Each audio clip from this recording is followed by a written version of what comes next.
Welcome to Kayak Fishing Unboxed. I'm Peter Ritchie, and today we're going to interview Gareth Johnson. Gareth is the manager of the Recreational Boating Safety, which is a part of Maritime Services Victoria, Maritime Safety Victoria, MSV, which is part of the Victorian Government's Department of Transport. Welcome, Gareth.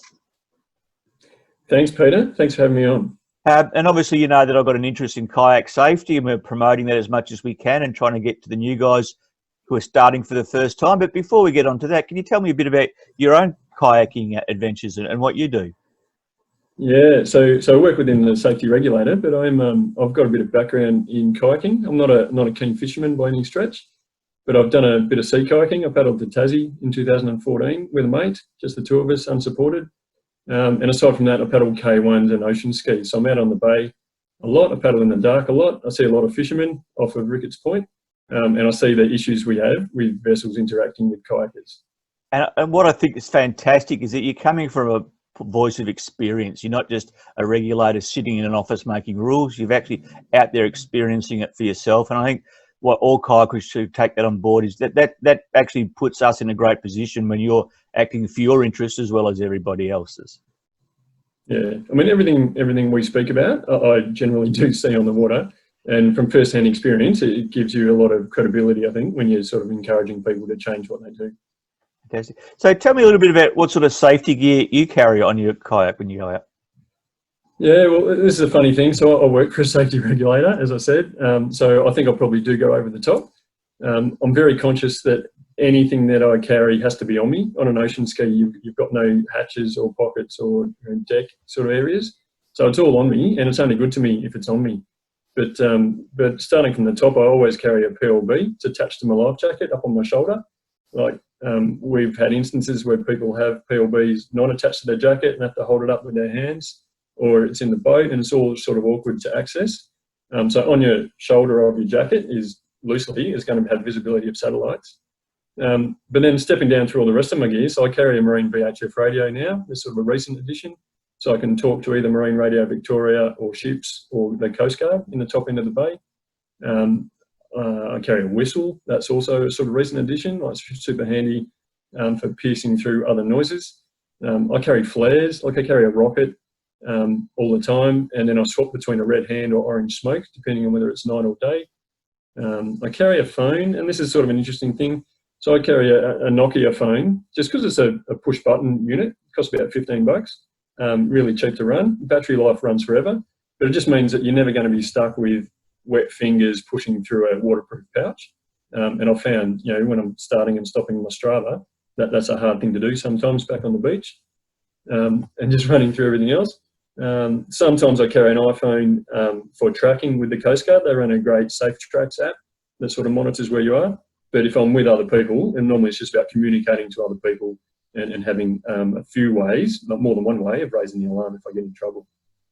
So you touched on quite a few points then. So one of the things I'll do after this interview is when we put the video up is to put some links up to the Safe Tracks, and also I think it's the new website that you've got. But now, talking about whistles, incident happened recently. Can you clarify or talk about that at all in relation to a large boat and a kayaker? Yeah, and we've heard this a couple of times when we're in the office. We're at Maritime Safety. People call us up to either vent their disgust at someone nearly running them over, or to sort of share stories of near-death experiences. And so there's been a number of occasions where people say, all I had was a whistle, and I was either swimming in the water beside my Canadian canoe that had tipped over, and I managed to get the attention of someone a fair way away. Or I think the incident you're speaking of is like a Flybridge cruiser coming, within metres of two people on sit-on-top kayaks. And so, you think about carrying an air horn or carrying a mobile phone, like some of those things just aren't going to help you, or they won't be accessible. Having a whistle attached to your jacket, it's a high-pitched noise. It's going to pierce through, large inboard engines that are sort of throbbing away. As a last-ditch effort, it could be something that gets the attention of people who just haven't seen you on the water. So are you encouraging kayakers to let the MSV know about incidents like that? Is it something you want to keep a track of? Or Yeah, I'd say definitely. So all the incident statistics that we get are the ones that are tasked by the water police, either through the water police or through the volunteer marine search and rescue agencies. There's lots of things that happen that we don't know about. There might be self-tow jobs on fishing boats at sea. There might be people who fall out of a kayak and swim to the shore. It's a self-rescue, or they might get rescued some other way. But all of our rule-making and education programs are based around the incidents that we see. And so for us to hear about, near misses, ships passing in the dark, or, flybridge cruisers nearly running over a kayak, in the first instance, there's two parts to it. It could lead to an approach being made to the person in the powerboat. But more broadly, it's more about education and alerting, powerboat users to the issues of visibility of kayaks. But also, same as in this case, it's about raising the awareness of kayak users about visibility issues that they need to think of when they're on the water.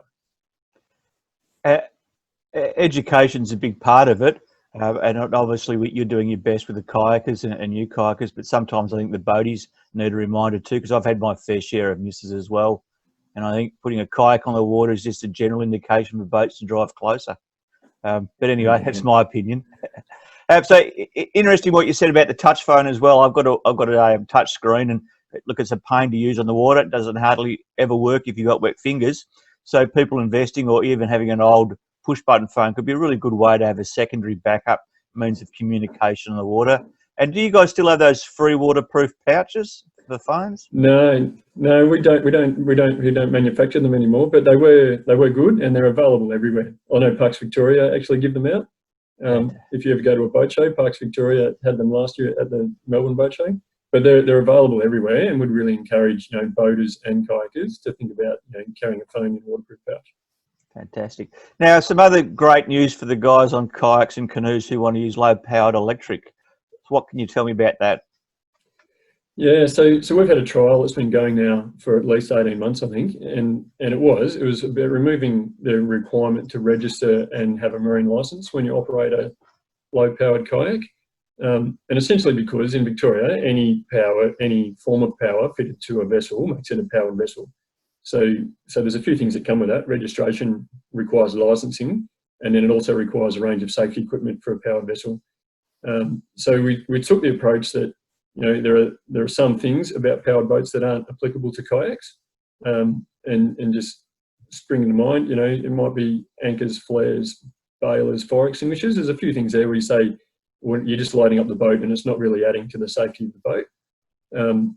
The exemption was written around low-powered electric kayaks, but we just went to the bottom end and said anything below 40 foot-pounds in terms of thrust fitted on a canoe or a kayak.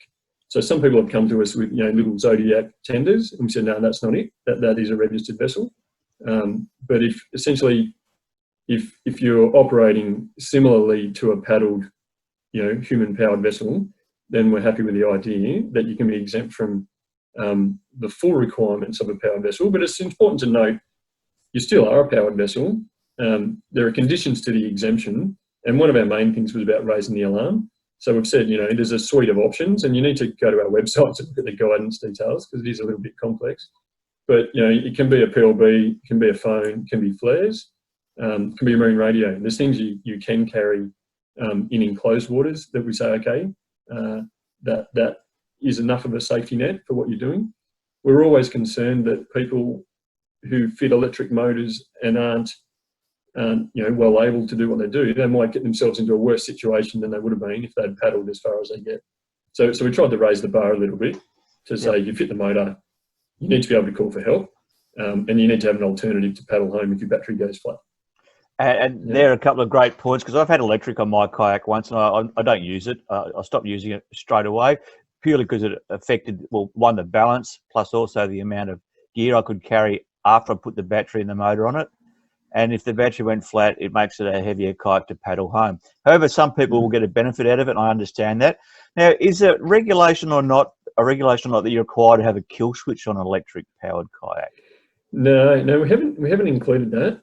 On more all powered vessels, there's a requirement that if a kill switch is fitted, it must be worn. So that would still apply if it's fitted.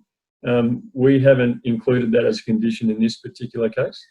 But I appreciate what you say. If you fall out of your craft and it powers away from you, that's probably worse than it just floating away from you. Yeah. And that's a concern I have with people using electrics, is if they do fall out, boat keeps going. Now you're further away in a worse position than if you were just paddling. Mm-hmm. However, not a regulation. So thanks for clarifying that. I thought it was. I think I've been mistaken. So excellent. Now, winter clothing. Again, a bit of a bugbear of mine. I see guys dressing for sitting on top of the water, not thinking about what would happen if they fell in the water. And I saw a photo the other day of someone wearing gumboots. I saw a photo of someone wearing Ugg boots. What are your thoughts on the winter clothing in a kayak? Yeah, I mean, and this is it. Like in winter, we talk about cold water immersion and cold water shock, and then just straight out hypothermia from exposure. In the bay, the temperature will get down to 10, 11 degrees at various times. We call cold water anything below 15 degrees.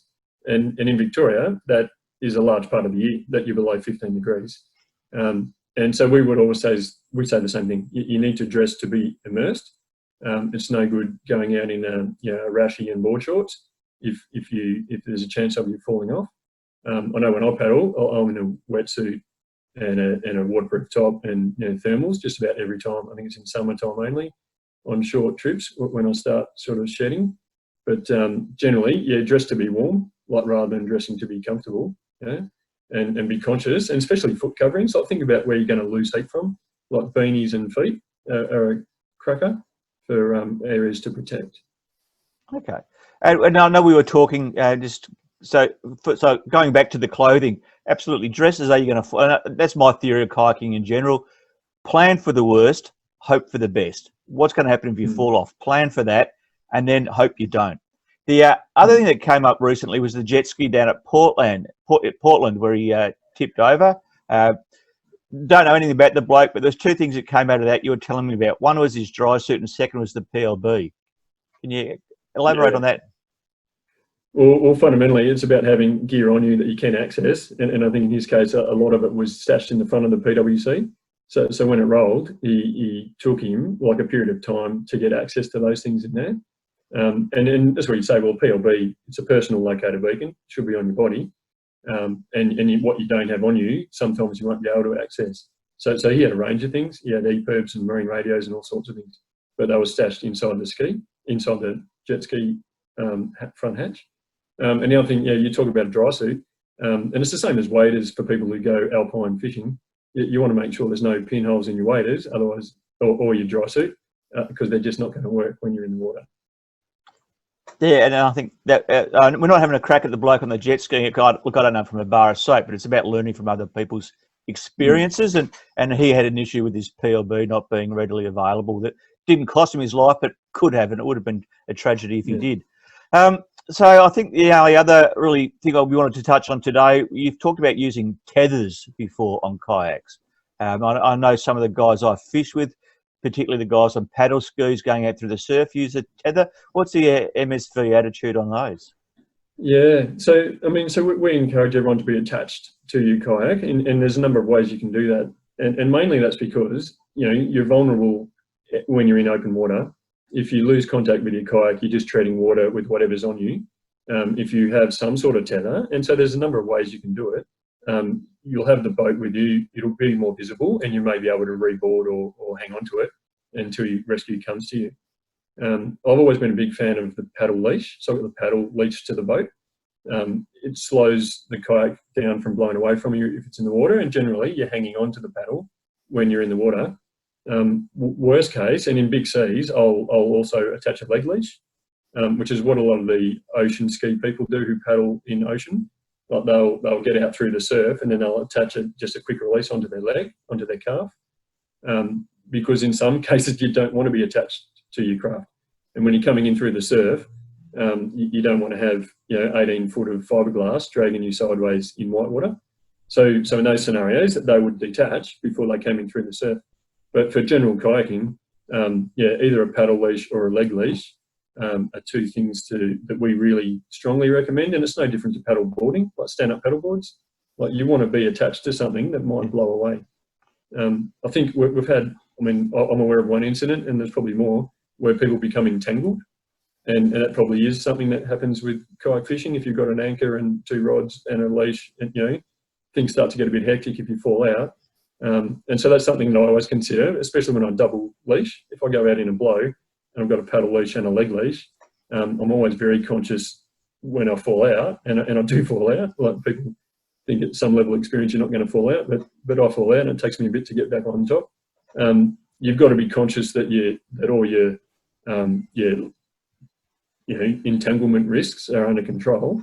And at some point you'd say, well, no, I don't want a leg leash as well as a paddle leash. But but I'd say, yeah, we encourage people to be attached in some way. Otherwise, they could just end up separated. That has happened. Fantastic. I'm sorry, that has happened. A sea kayak on the weekend of the Portland PWC fell out near Faulkner Beacon in 30 knots from the north, and he lost his kayak. So he's in the water with a PLB and a paddle and a life jacket. That's all he had. He activated his PLB, and we say that's awesome because it alerted Canberra rang the water police, and they sent a boat out. And Faulkner Beacon's quite close to Williamstown, so that's a pretty quick turnaround. But we just say, it would have been good if he'd had an alternative, because he saw a ship go past while he was treading water. If he'd had a marine radio, he could have just popped the pilot on the ship and said, "Here I am, can you send someone to get me?" If he'd had a phone, and there's the thing with the guy in Portland on the jet ski, he had a phone. So he's talking to the police while his PLB is activated. And during that time, they've actually got a local charter fisherman to come and pick him up and take his ski under tow. So having more than one means of raising the alarm is awesome. PLBs are very robust, but a phone or a marine radio will allow you to communicate in the meantime and provide much more information. And I know that when I've been offshore with my mates and we've been trying to find each other, not in an emergency situation, but being able to communicate via radio, if one can see you and the other one can't see you, they can give you directions towards them until you both can maintain find each other again. So, yeah, certainly great. Gareth, it's been fantastic chatting with you. I've got some information from you that you've previously sent to me, some brochures and whatever, so I'll put those into the video afterwards, and I'll grab an email address off you that if people have any experiences they want to share or going forward, we'll promote the email address, because I think that's what you said you wanted. And Sure. And I think it's obviously it's not about having a crack at particular boat drivers, although that's not a bad thing, but it's making you guys aware of what's actually happening, because if you don't know, you can't fix it. So I think that's a great attitude to have as well. And you being a kayaker yourself is certainly fundamental to having a good understanding of where we all sit very low in the water.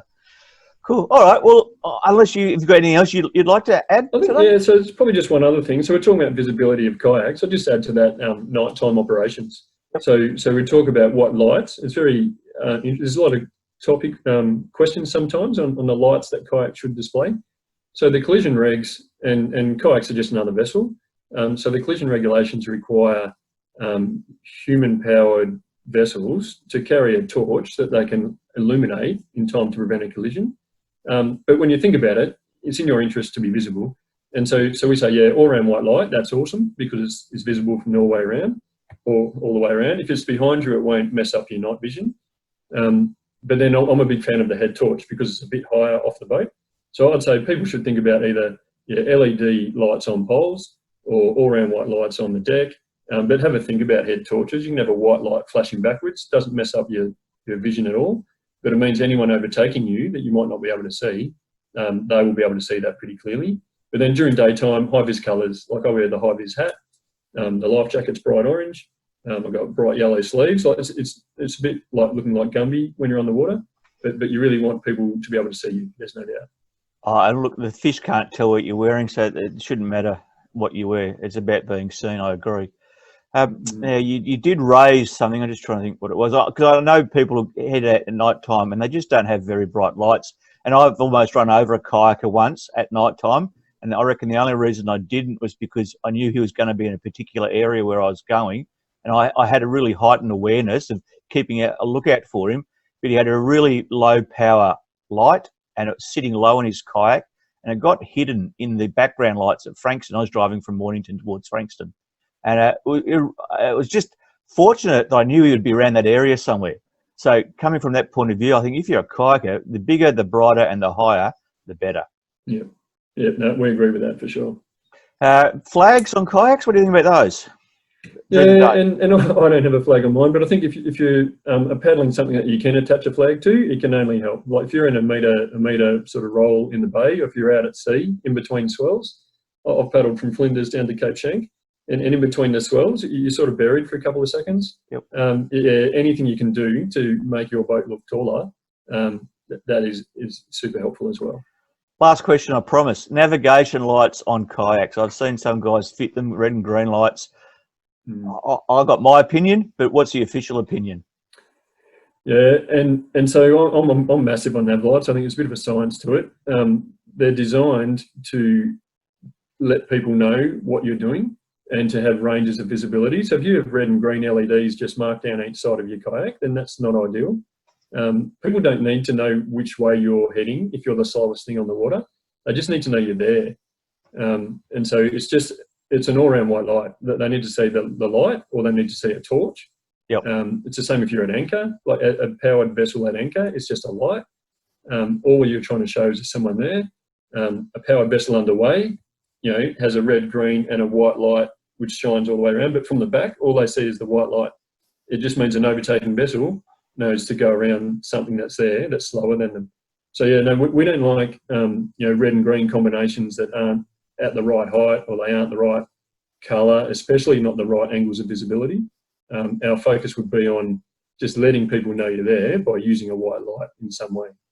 Fantastic, excellent. Well, I'm sure we'll have more questions as the summer season approaches. Hopefully it's all of a casual nature and doesn't involve any fatalities or injuries. But that's probably the reason I'm driving these safety videos, is to do my bit, because I've got a lot of knowledge, been doing this for 8 years now, and I think it's time we all share and look after each other. And if we do have an issue, we'll let you guys know, and then we can regulate and legislate as required. Again, thanks again for your time, Gareth. It's been a pleasure talking to you, and we'll see you on the water someday. And all we need to do is find you some suction cup rod holders, and you can be part of our team. Yeah, that's pretty unlikely, but I'm happy to see you on the water. No worries, excellent. Thanks, Gareth. Bye. Yeah.